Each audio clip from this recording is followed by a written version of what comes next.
As we all know, that there's nothing more important probably that comes before this body than the ratification of treaties. Our founding fathers reserved it for the Senate alone. And this treaty is obviously of significant importance, not just in the treaty itself, but the impact that it has around the world.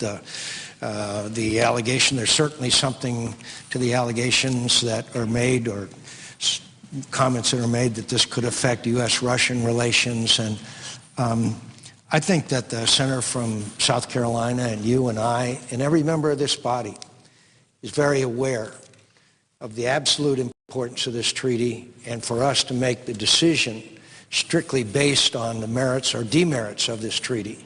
Now, the reason why I asked my colleague this question is because there continues to swirl allegations that there is going to be a vote for or against because of another piece of legislation or for other reasons, for other political reasons.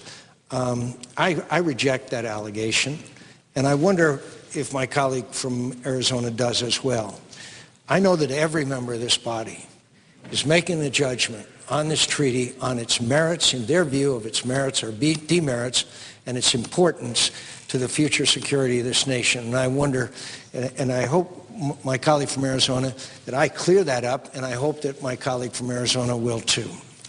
Mr. President, I couldn't agree more with my colleague from Arizona. There have been rumors swirling around here for 2 or 3 weeks. For example, when the tax legislation was being negotiated, that somehow or other there was some deal in the works to trade some, it was the extension of the existing tax rates for support of the START treaty. There was never any kind of a deal like that going on. So no, there's no, this treaty stands or falls on its own merits. The other thing I would say, however, is that I have made the point for a long time that one of the impediments to ratifying this treaty or to debating it and considering it in a meaningful way was the intercession of all of the other business that was being put before the Senate, much of it very partisan.